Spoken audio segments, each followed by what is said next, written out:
Nou, Monique. Ja. Wat zie je er prachtig uit. Ja, toga De dus. wilde beesten. Kom uit je zwembadje drinken. Qua beweging zijn we ook een beetje op fundering. Welkom hier in Bar Salut in Axel. En eigenlijk denk je dat je wel in Spanje zit, maar we zitten hier toch echt in Axel. Eigenaresse Bianca de Feiter. Ja, Welkom hier aan tafel. dankjewel. Ik heb echt wel het idee dat ik hier toch maar wel een beetje in Spanje kan wanen met de manier waarop het opgebouwd is, de manier hoe het eruit ziet. Hoe komt het dat jullie hier een Spaanse bar hebben, om dan zomaar even te noemen? Nou, het is 20 jaar geleden begonnen met de liefde voor Spanje. En we gingen eigenlijk vroeger kamperen met de kinderen, met de twee meiden. En ja, in ieder geval, daar begon de liefde voor Spanje eigenlijk al. Dus jullie zijn elk jaar naar Spanje geweest? Dan niet in Frankrijk, Nee. gewoon niet afgewisseld, elk Nee, jaar? dus altijd Spanje. Altijd Spanje. Ja. Zijn jullie dan ook altijd op dezelfde plek geweest? Of ongeveer op dezelfde plek geweest? Ja. Of ook gewisseld? Meestal in Noord-Spanje, in Catalonië. In Catalonië. Ja, ja. En dan ga je daar naartoe. Dan krijg je daar een bepaalde voorliefde voor, hè, als je daar elk jaar komt. Maar hoe kom je er dan bij om hier in Axel een bar te maken die dan toch de sfeer van Spanje uitademt? Ja, dat is eigenlijk de liefde die jij wil delen met de gasten. Ja. En in Spanje is het eigenlijk para compartir, is om te delen. Ja. Dus zo is het eigenlijk ook een beetje begonnen. Ja. Dit is een wijnbar, zoals jullie dat noemen. Ja. Dat betekent volgens mij, maar dat is mijn interpretatie, corrigeer me als ik dat verkeerd interpreteer, dat jullie hier natuurlijk voornamelijk Spaanse wijnen serveren en je hier die dus kunt proeven, kunt drinken. Ja, ja, dat klopt. Jullie doen daarbij natuurlijk ook wel eens wat hapjes serveren, maar jullie zijn geen tapasbar. Dus de wijn is de basis bij jullie. Ja, de wijn is eigenlijk de basis, dat klopt, ja. En misschien een rare vraag, hoor, maar nemen jullie dan al die flessen wijn die hier staan elke keer uit Spanje mee terug? Nee, dat wordt geleverd door de leveranciers. Oké. En ja. Maar ja, we doen wel onze inspiratie op in Spanje. Ja. Ja. Gaan jullie nu dan ook nog regelmatig terug om die inspiratie op te zoeken? Om te kijken van, goh, hey, is er wat anders, wat nieuws wat we kunnen ontdekken, Ja. wat we hier ook kunnen Ja. meenemen in het hele concept? Ja, altijd. Er is altijd wel iets om mee te nemen qua inspiratie, ja. Ja. Ja. Jullie zijn geen restaurant, jullie zijn geen tapasbar, je bent een wijnbar. Betekent dat ook dat jullie een aantal dagen per week open zijn? Want ik zou me voor kunnen stellen dat je niet 7 dagen in de week open bent. Nee, we zijn alleen vrijdag en zaterdag open. En de laatste zondag van de maand. Oké. Ja. Hebben jullie dan ook speciale activiteiten richting Spanje? Die hebben we wel gehad, maar het is altijd een beetje zoeken naar zulke soort dingen. Ja. Ja. Want ik heb daar natuurlijk geen weet van nu. Komen er ook heel veel mensen van nou ja, heinde en ver, klinkt een beetje overdreven, maar van verder dan alleen Axel, zeg maar. Ja, dus dat is zeker. ook van nou ja, misschien van Hulst komen of van Katzand. Ja, toch wel. Toch Ja? wel. Ja. Ja. Bijzonder. Ja. Dus ja, en ook veel mensen die hier komen, die of bijvoorbeeld gaan immigreren en of die uit Spanje op vakantie zijn. Leuk. Ja, en die delen ook hun verhalen met ons, dus dat is ook altijd wel heel leuk. Ja. Ja. Dat zijn. We hebben natuurlijk. Wanneer zijn jullie hier eigenlijk gestart? In 2023, in november. Wij zijn nu 2 jaar bezig. Oké. Ja. Ja, ik wou eigenlijk vragen, we hebben natuurlijk een wat lastigere periode gehad in het begin in 2020. Maar die hebben jullie hier natuurlijk niet meegemaakt. Nee. Dat is fijn. Ja, Ik denk- zeker. Zeker. Als ik hier om mij heen kijk, ik zie natuurlijk heel veel mooie flessen wijn staan. Maar ik zie ook heel veel dingen die Spanje uitademen, voor mijn gevoel. Ik ben er zelf een paar keer geweest, niet zoveel als jullie. En wat ik hier zie, is dat er heel veel foto's aan de muur hangen. Ja. Zijn dat foto's uit Spanje? Nee, dit zijn allemaal foto's van oud-Axelaars. En ja, eigenlijk van vroeger van Axel. Heel veel, ja. Is het maar is het ook niet zo dat in een bar in Spanje er ook heel veel foto's van daar Ja. uit die regio Ja. hangen? Dat klopt ook wel, ja. Dus dat interieur, dat is ook een beetje meegenomen deze richting Axel. Ja. Want hoe voorzien je zoiets om te zeggen van ja, we vinden hier een plek, we willen dit graag naar buiten brengen. Hoe ga je daarmee om met al die keuzes die je moet maken over de tegels die ik daar zie, de foto's aan de muur, wat natuurlijk ook in mijn beleving een beetje Spanje uitademt natuurlijk. Ja. Ook al zijn het mensen hier uit Axel die op de foto staan. Nou ja, goed, als de mensen binnenkomen, dan is het gewoon de pure liefde voor Spanje. En als wij in Spanje zijn, zien wij daar voorbeelden en die nemen we mee naar hier toe. Ja. Dus als je binnenstapt, waan je je eigen in Spanje. Dus, Daar opende ik natuurlijk ook mee, dat je denkt, ja, het lijkt hier echt wel alsof je, als je de gordijnen dicht doet of de deur afplakt, lijkt het net alsof je in Spanje Nou ja, in terecht Spanje bent. zitten ze meestal in de TL-lampen. Dat is waar. Ja, dat is het grote verschil met Nederland en Spanje natuurlijk. Ja, Spanje heeft de sfeerverlichting zijn dingen die ze in Zuid-Europa iets minder goed kennen. Ja, dat is waar. Dat wouden jullie dan niet meenemen in het interieur? Nee, de verlichting niet. Jij vertelde net, Bianca, dat jullie regelmatig teruggaan om inspiratie op te gaan doen. Daar, natuurlijk om ook daar het gevoel van Spanje echt te beleven en dat mee terug te nemen naar hier. Hoe vaak gaan jullie terug? Elk jaar. 1 keer per jaar gaan jullie toch weer op vakantie? Ja, zeker naar Spanje. In ieder geval, we reizen dan met de auto meestal. En zodra we de Frans-Spaanse grens overgaan, dan zegt mijn man altijd van ja, en wat zeggen we dan? En dan zeg ik, welkom thuis. Dus ja, dat zien we in het bordje Spanje staan en dat is het eerste wat ik zeg, welkom thuis. Ja. Dat geeft jullie een gevoel van thuis zijn. Ja, zeker. Ja. En jullie gaan met de auto, ga je dan, je zei net, we zijn voornamelijk in het noordelijke gedeelte geweest. Ja. Maar ja, Spanje is groter dan dat en is veelzijdiger, denk ik ook, dan dat. Ja, nou, dit jaar zijn we nog met de auto geweest en die meiden van ons die gingen niet meer mee kamperen. Nee. Dus nu doen we soms Spanje op een andere manier aan vliegen met een vliegtuig. En dan gaan we naar Baskeland, zijn we naar geweest, Madrid. En dat zijn toch weer andere culturen en andere historie ligt daar open voor ons. En dat is ook wel iets heel moois om mee te krijgen van het Spaanse land. Hebben jullie al een vast programma in de zin van we moeten altijd een wijn van die regio proeven of gerechten uit die regio? Liefst wel. Ja. Hoe pakken jullie dat aan? Nou ja, wij zijn enkele jaren terug zijn we naar Baskeland geweest en daar hadden ze de Chacolí.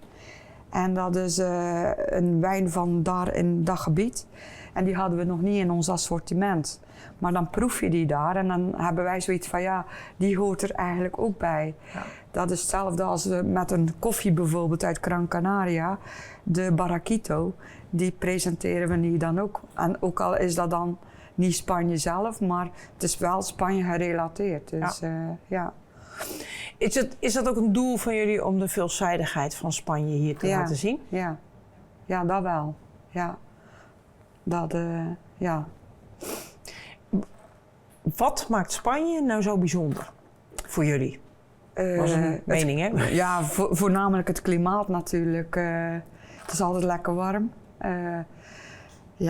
En de mensen. De mensen zijn vriendelijk. En de sfeer. En ook het culturele is best wel... En wat bedoel je met cultureel? Is dat de geschiedenis of de eetcultuur? Of Eigenlijk alles. Ook het geloof, de eetcultuur en eigenlijk alles daaromheen. Ja. Nu ben ik geen Spanje-expert, maar in mijn optiek hebben Spanjaarden een echtere eetcultuur. Daar waar wij wat sneller eten, laat ik het zo zeggen. Maar zij maken er echt ja, een familie, gezins Ja, klopt. ding van. Ja. Om ook gewoon samen te zijn. Ja, maar je ziet ook in de zomer soms gewoon families buiten op straat zitten. En dat is ook heel bijzonder. Ja. Dat was vroeger hier in Nederland ook wel zo, maar dat is nu niet meer zo. Maar in Spanje zie je dat nog wel heel veel. Dan zie je ze ook samen aan tafel gaan. Vooral met Kerstmis is ook wel heel mooi om te zien daar hoe die mensen over straat gaan. Helemaal deftig gekleed. Die kindertjes ook helemaal deftig gekleed. Dat is fantastisch om te zien. En ook alles is helemaal in kerstsfeer. Er is niet bezuinigd op verlichting. Het is prachtig om te zien in ieder geval. Ja. Ik zie hier aan de muur ook een enorme grote pan hangen, wat volgens mij een paella-pan is. Dat is natuurlijk een van de meest bekende Spaanse gerechten. Daar kun je volgens mij ook nog heel wat varianten van vinden in Spanje, denk ik. Nou ja, mijn man en ik zijn ook enkele jaren terug bij de School of Paella geweest in Valencia. En onze dochter was daar ook geweest met school, dus ja, wij gaan daar ook een keer heen. En dan doe je met toeristen, zo'n workout doe je dan. Ja. En dat is gewoon heel leuk om te doen. En toen zeiden we ook van normaal gezien hebben wij hier tapas in de bar. Maar een paella schotel is eigenlijk geen tapas, maar rationen noemen wij het dan maar. Dat is een portie. Ja. Dus, maar wij vonden wel dat die meegenomen moest worden bij ons in de bar. Ja, die hoort ook hier. Is dat ook een vraag, als je natuurlijk op Spanje gericht bent, die je natuurlijk regelmatig krijgt van, goh, is er ook paella? Want dat is in principe gewoon het meest bekende, denk ik, Spaanse gerecht wat er is. Ja, zeker. Er wordt zeker om gevraagd om de paella. Ja. Is dat ook standaard aanwezig? Of? Ja. Okay. Ja. Dus, maar jullie hebben daar dus gewoon jullie hebben daar gewoon paella leren koken op een kookschoolachtige, workshop-achtige... Ja. Hoe is dat om daar tussen de toeristen dat dan zo te ervaren? Ja, dat is wel heel leuk om te doen. Ja, je zit met een Amerikaan en met een Belgische mevrouw en een dochter. En ja, dat was gewoon heel leuk om te doen. En we hadden allemaal verschillende paella's. De ene vegetarisch en de andere met kip en de andere met konijn. Dus er was variatie genoeg. En na afloop, dan maak je even een praatje met de mensen. En dan gaat weer iedereen zijn eigen weg natuurlijk. Wat neem je dan van zo'n kookschool op zo'n moment, zo'n Spaanse kookschool? Want ik denk dat het ook heel bijzonder is om te doen. Ja. Wat neem je mee naar hier?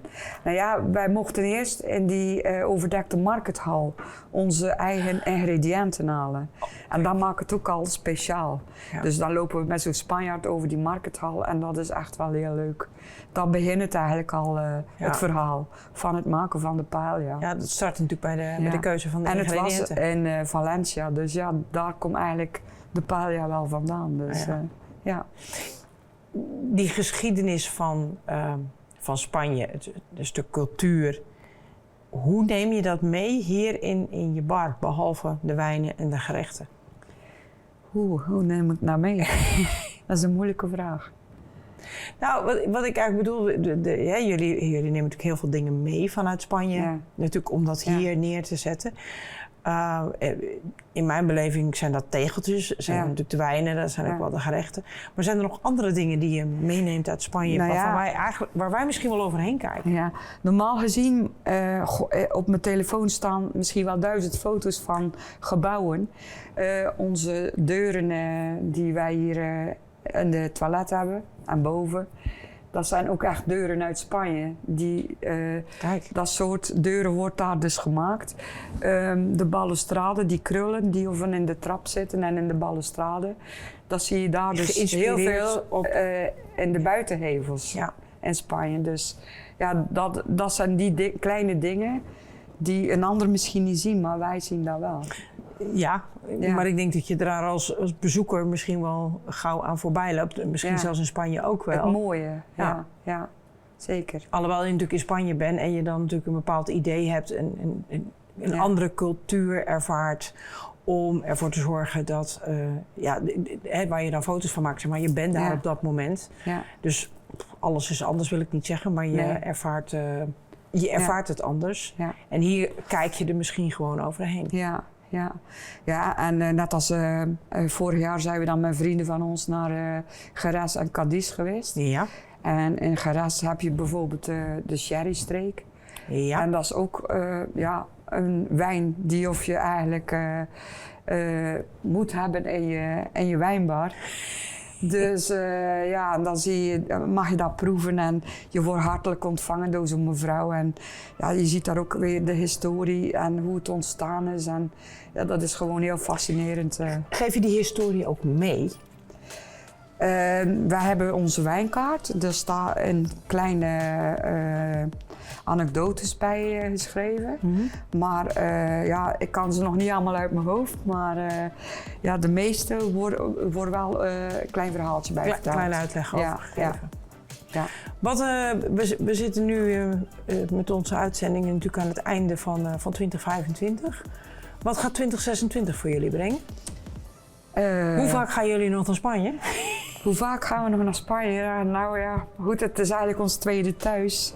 Soms zou ik er wel mijn eerste thuis van willen maken, maar goed. We hebben hier ons dingetje nog om verder te doen. En ik hoop zodat we nu bezig zijn, zodat we dat volgend jaar ook nog vol kunnen houden op deze wijze. Heb je nog speciale plannen voor 2026? Nee, nog niet. Nog Nee. geen plannen Nog om geen te zeggen, wij plannen. gaan volgend jaar 2026 naar die streek om dat verder te ontdekken? Nee, op het moment nog niet. Okay. Nee. Nou, dan is dat inderdaad iets om met de komende feestdagen eens waarschijnlijk. goed over na te denken en dat te besluiten. Ja. Dankjewel voor je uitleg. Dankjewel voor het stukje Spanje wat je ons meegeeft. Ik wil de kijkers bedanken voor het kijken en graag tot een andere keer.